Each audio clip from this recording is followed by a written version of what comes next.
Yeah, so were you saying the rematch that got away was Henry Cejudo? Is that who you were talking about? Yeah, that's a great question.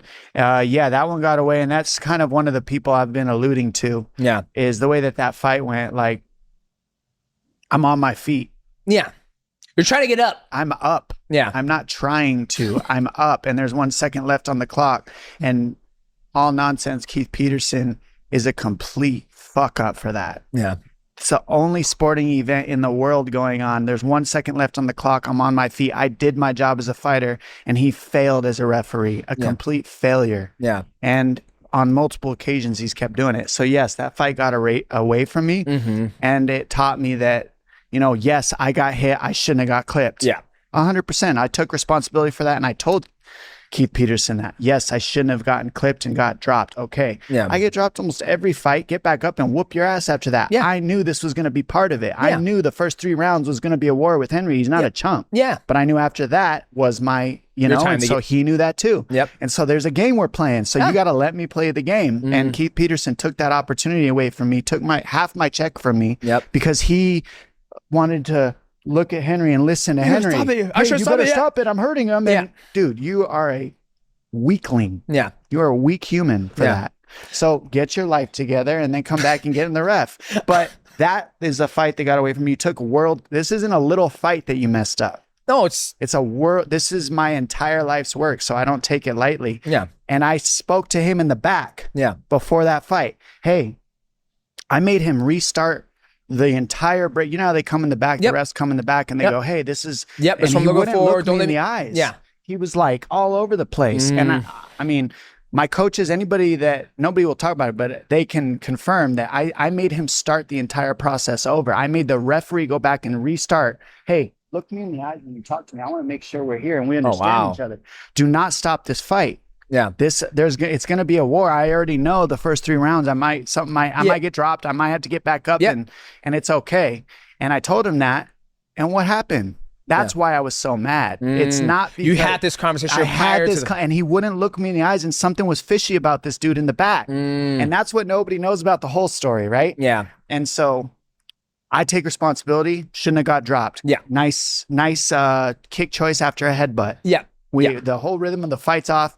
We got headbutt and then we separate and then we cut. That's like, it's an off rhythm moment. So yeah, that fight I wanted back. But it's done, right? Yeah. So now I'm in the stage of, okay, what can now if he fights, I'm giving back to it's not about me. Yeah. And I can do that. I can separate it. But the second you ask me to go into where you just asked me to go, which is competition. Yep. I'm going to tell you a different thing because that's a different version of me. So respect. Yep. Fully to Henry for his career. Yep. In the analyst role. Yep. And in the competition role, you're a pussy. Let's rematch anytime you want. I'm ready, and I know I'll win. It's like a totally different person goes, I'll tell you what, man, Henry Cejudo, he's a very great guy, very athletic. What do you truly want to fuck that guy? It's but two things can be true at the same time. He was like, to everybody you're a fucking else, liar. These things are great. Yeah. Well, but when you put them against me, it's like, this is what I believe. And that can be true. Yeah. I think, let's go back to the reffing. I think that the one thing that's been frustrating me about reffing is the ref's job, in my opinion, is make sure nobody fucking dies in the cage and no fouls are committed. That is it. If I have a guy against the cage and he can't get his ass off that motherfucking cage, the crowd's booing, I don't hear, come on, let's work. Shut the fuck up. You're here to make sure he doesn't die. Don't worry about, let me cook.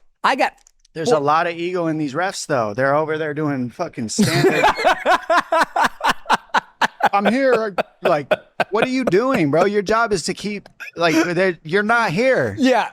What are you doing? Yeah. Stop. Otherwise, we're going to put your name on the board and hold you accountable like I'm doing. Yeah. If you want to be special, okay, you get to get beat up the way we get beat up too. Yeah. With feedback. Yeah. Like, I'm just giving feedback. Yeah. Welcome to our life. What do you think I heard after I lost the fight that he stopped early? Yeah. He's getting the same feedback I'm getting and he doesn't like it. Mm-hmm. Oh, well. Yeah. Like, what's the big deal? We all get it. Yeah. Deal with it. You get it in your ear. You don't like it either. Yeah, I know. I feel like this whole conversation is all about taking great feedback and not making it about yourself. Unless we're in competition mode, then it's fuck everybody. Well, now it's your pure ego, and you need that. Like, tell me whatever you want to tell me. I'm gonna kill it. I'm gonna kill you. Where did that separate it? Yeah, but where did that pure ego come from? Right? Like competition. Yeah, because for me, I felt like I never had any ego. Like I always believe in my training. I always believe in my training and my skill set. But I didn't feel like I had any ego. Like I felt like you don't call it that, but your ego is when they talk to you and you say fuck you. Yeah. There's your ego. Gotcha. You just don't see it the way I'm explaining it, but it's there for you. You have your stubbornness comes from your ego. Yeah, it's edging God out. Gotcha. That is the dark sides of us that don't work, but they work perfectly for war. Yeah. And I embrace those during war times. Yeah. And I get to put those to the side when I'm out. Yeah. And that's what the yin and yang talks about. That's the balance. That's why we do mixed martial arts. That's why it's impressive when people can have a wife and live this life with kids and come back and kill somebody. Yeah. This is the balance. And how do you find the balance? Mixed martial arts exposes where our balance is and is not, and we're on camera to watch it. Yep. I respect champions they can find that balance. They can stick to their principles while being champion, while holding it, while being the best, but also embrace that dark side that's just nasty and grimy, and I'm willing to be a murderer.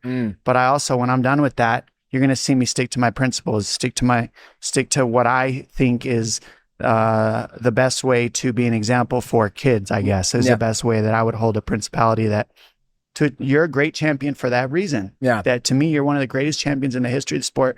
Khabib as well, because they hold principalities. You're not getting in trouble every month. Yeah.